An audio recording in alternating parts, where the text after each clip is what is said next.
윤석열이라는 이 황소는 전 누가 끌고 가는 대로 이렇게 끌려가는 소는 아니라고 봅니다.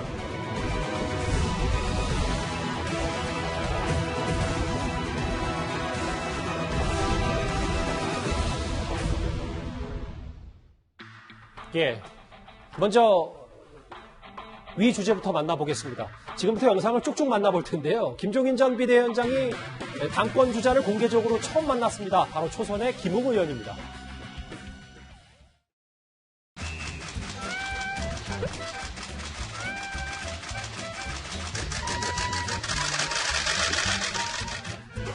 위원장님은 어느 정도 이해가 됐어야 되는데 이거.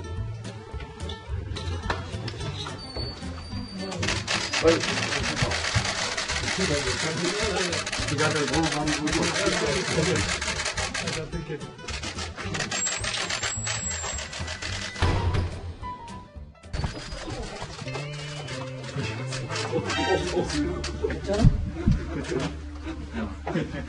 다시 나오고 내가 사진 찍게.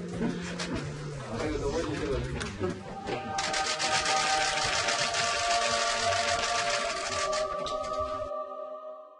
김웅 의원 이 영상 다시 돌려보면 깜짝 놀라겠습니다.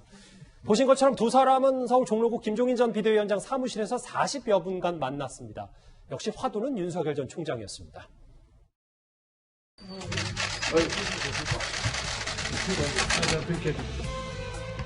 제가 생각하고 지금은 가서 그분한테 가르침을 배울 때가 된 것 같아요. 그래서 연락을 드렸죠. 그래도 다행히 만나주시니까.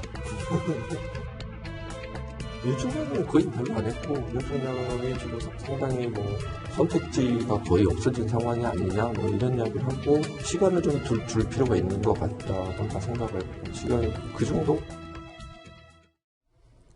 소준석 국장님, 네. 여기 김종인 전 비대위원장이 윤석열의 선택지가 없어진 상황이다. 시간을 더 줘야 할 것 같다. 이 의미 무슨 뜻입니까?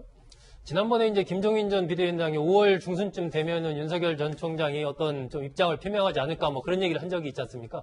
근데 최근에 윤 전 총장의 움직임을 보면은 굉장히 계속해서 무슨 움직임을 갖기보다는 이 자신의 어떤 정책 아젠다 이런 것들을 가다듬는 쪽으로 더 확실히 방향을 잡은 것 아닌가 이런 판단을 지금 하고 있는 거죠. 그래서 여러 가지 이제 시간이 더 필요할 것 같다라고 이제 김종인 전 위원장이 약간 입장을 바꾼 건데 지금 현실적으로 봐도 국민의힘 전당대회를 통해서 당대표가 선출되는 시점이 6월 초순 넘어가야 됩니다. 예. 그렇기 때문에 아무리 윤 전 총장이 빨리 입장 표명을 한다고 해도 6월 중순 정도는 돼야 될 것 같고요. 어쩌면은 그 이후까지도 윤 전 총장은 계속해서 장외에 있으면서 이 야권판 전체에 돌아가는 상황을 보면서 자신을 중심으로 판 자체를 새로 그럴 가능성이 있기 때문에 김종인 전 위원장도 조금 더 시간이 좀 더 필요할 것 같다. 그렇게 얘기하는 것으로 보입니다. 윤 전 총장 얘기 말고도 이두하 변호사님, 실제로 당권에 도전하는 초선 의원에게 부하되지 말라, 너무 얌전하다, 더 세게 붙어라, 이런 글쎄요, 이른바 쪽집기 가해라고 합니까? 이거 어떤 의미입니까? 그러니까 김종인 전 위원장 입장에서는 김웅 의원한테 힘을 좀 실어주고 싶어 하는 것 같아요. 이제 멘토-멘티 관계처럼 이제 조언을 구하러 왔다 이렇게 얘기를 하니까. 근데 지금 국민의힘의 전당대회 룰은 당심이 이제 7이고요.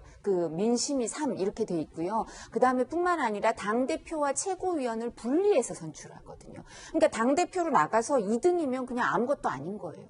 근데 김웅 의원은 지금 초선인데 대표로 나가고 싶어 하잖아요. 맞아요. 그래서 지금 초선 의원들 중에서는 당대표랑 최고위원을 같이 뽑자. 그리고 전부 민심으로 일반 여론조사로 하자. 이런 얘기까지 나오는데 그러려면 전국위원회를 소집하고 이런 절차들이 필요하고 이게 당원 당규를 개정하는 게 가능할지도 지금 이런 게 있어요. 그러니까 그런데 이제 지금 말씀드린 것처럼 최고위원 선거가 아니라 당대표 선거로 나오면 2등이면 의미가 없거든요.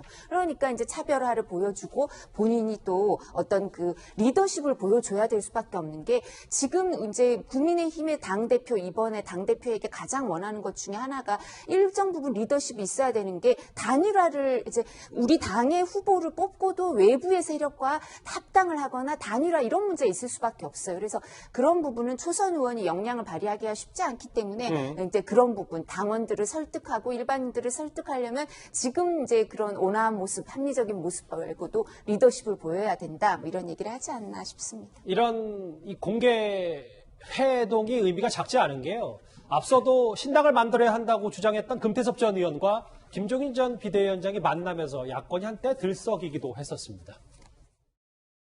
윤 전 총장 측에서 연락 오거나 한 건 있어요? 내가 한번 보자 그러면 내가 보려고는 있지만 내 스스로가 한번 누구 만나고 싶은 그런 생각은 없어요. 신당창당에 대한 얘기는 여러 가지 말씀드렸고 또 좋은 말씀 많이 듣고 했는데 그 내용에 대해서 말씀드리기는 어렵습니다. 그 얘기 중에서 혹시 윤석열 전 총장에 대한 얘기? 거기까지만 하겠습니다. 예, 근데 조선일보 보도 하나가 있는데 제가 그냥 그대로 인용을 해보겠습니다. 윤 전 총장과 김종인 전 위원장이 지난달에 만날 뻔했는데 서로의 생각이 정리가 안 된 상태에서 오히려 견해차가 불거질 수 있다는 주변 우려 때문에 막판에 연기가 됐다. 아까 김종인 전 위원장은 윤 전 총장에게 시간을 더 줘야 된다라는 언급을 했는데 근데 그냥 단순히 시청자 입장에서는 얼마나 또 시간을 줘야 되는 건지 뭐 이런 생각도 좀 들긴 들거든요. 아니 뭐 평생 검사해 오신 분 아니겠습니까? 그런 분이 또 외교안보도 해야 되고 경제도 공부해야 되고 하니까 시간이 좀 필요하겠죠. 근데 이제 이 김종인 위원장이 이제 아마 얼마 전에 윤석열 전 총장 측하고 이제 연결이 돼서 실제 만나는 날짜까지 정한 걸로 알고 있습니다. 자, 그런데 이제 윤 전 총장 측에서 조금 연기를 했으면 좋겠다는 입장을 이제 피력을 하면서 그 만남이 일단 현재 연기된 상황입니다. 왜냐하면 지금 이제 앞으로 대선길에서 중요한 분기점 중에 하나가 바로 김종인 윤석열의 회동이죠.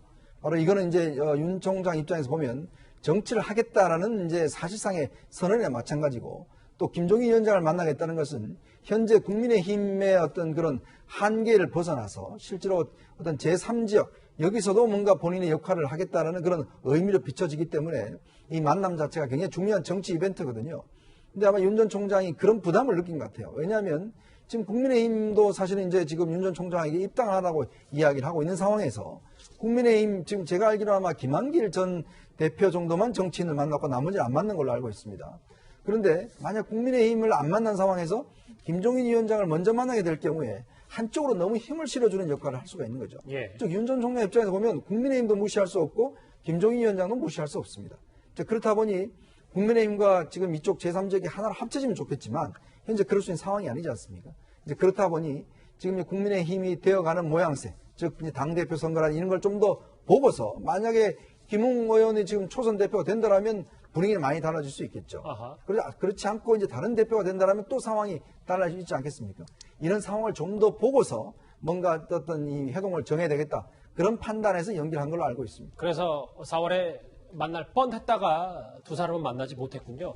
그런데 사실 숨가쁜 건 여당 쪽도 마찬가지인 것 같습니다. 지난달 미국에서 돌아온 대통령의 측근 양정철 전 원장이 이재명 경기도지사를 몇 차례 만난 것으로 전해졌습니다. 밥 사주신다 해야죠. 사실 그러니까 이재명 지사님하고 저하고는 되게 매력이 깊어요. 2017년 대선 경선 앞두고 그때 이제 이재명 시장님이었죠. 그때 이재명 시장님이 대선 출마하시는 문제를 같이 의논했죠. 사적으로 한번 저한테 정하시길래 무조건 나가죠. 우리 당이 이기려면 굉장히 멋있는 선수들이 많이 나오면 그중에 이기는 분이 그만큼 경쟁력이 높아지는 거고. 2년 전에 다정했던 모습 만나봤는데 근데 구자웅 차장, 네. 미국에서 오자마자 몇 차례 만났다. 의미는 작지 않은 것 같은데요. 네. 그러니까 이제 두 사람의 만남은 서로가 이렇게 필요한 그 만남이 아니었나 하는 생각이 듭니다.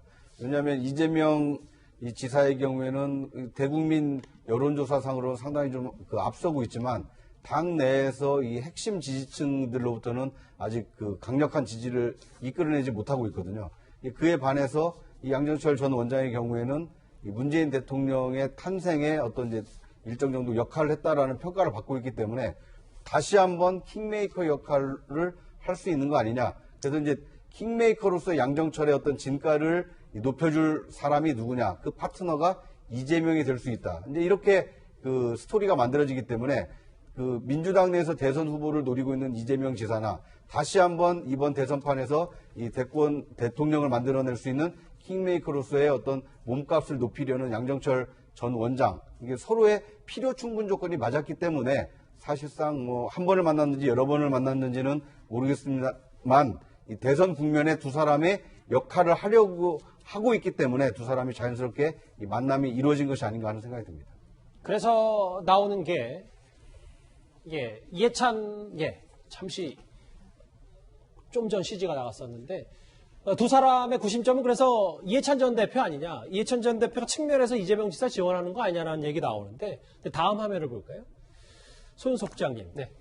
이 부분 그러니까 양정철 전 원장이 뭐 동분서주할 수 있는 부분도 분명히 있을 텐데 실제로 친문 게시판에는 일부 친문 게시판이 아니고 이제 민주당 권리당원 게시판에는 양정철 원장이 실세처럼 나오는 게 대통령에게 전혀 도움이 안 된다. 양정철 전 원장이 이재명 지사를 만나든 누구를 만나든 이게 그렇게 중요한 일인가라는 게 지금 일부 당의 민심인 것 같기도 하거든요. 양 전 원장의 움직임은 중요하죠. 중요하다라고 봐야 되고요. 지금 뭐 민주당 내에서 여러 가지 양 전 원장에 대해서 비판적인 목소리도 나오고 하는 부분들도 또 그것도 이해가 되는 부분입니다. 왜냐하면 지난번 총선을 전후해서 그 당시에 양 전 원장이 이해찬 대표로부터 거의 전권을 위임받고 사실상 총선 전반을 다 기획을 했지 않습니까? 그 과정에서 이제 또 상당히 양 전 원장으로부터 피해를 받았다고 생각하는 분들이 있기 때문에 굉장히 비판적인 얘기들도 있을 수가 있는데 현재 상황에서 봤을 때 문재인 대통령과 양 전 원장 사이의 어떤 신뢰관계가 훼손됐다라고 볼 수 있는 사실은 없고 이해찬 전 대표와 양 전 원장은 굉장히 신뢰관계가 깊은 것으로 지난 총선 때 이미 확인이 됐지 않습니까? 그 이후에도 마찬가지고 그렇기 때문에 지금 양 전 원장이 움직인다라는 건 전 두 가지로 보는데 첫 번째는 이른바 플랜 B가 가동되기 시작한 겁니다. 그러니까 친문 그룹 입장에서는 친문의 적자 후보가 높은 지지율을 기록하면서 차기 후보가 되는 것이 플랜 A인데 그 플랜 A가 현실적으로 지금 여러 가지 쉽지 않은 상황일 수 있다라는 가정을 하는 거죠. 그래서 플랜 B를 준비하는 거고 그 과정에서 이제 이재명 지사와 가만히 있다 보면 어느 순간에 이재명 지사의 지지율이 더 올라가면서 결국 이제 빨려 들어간 상황도 될 수가 있기 때문에 양 전 원장으로서는 다양한 카드를 갖고 아까 이재명 지사에게 했던 얘기랑 똑같은 얘기입니다. 누구든 경선전에 뛰어 들어가지고 드라마틱하게 이걸 만들어 가면서 그 후보를 만들어내야 차기 정권 창출이 가능하다라고 보는 거니까 그런 부분과 관련해서 적극적으로 이제 여러 주자들을 만나는 거고 이재명 지사도 그 핵심에 있는 것이죠. 예, 알겠습니다. 분주하게 움직이고 있는 대선 전국 얘기 저희가 하나하나 만나봤습니다.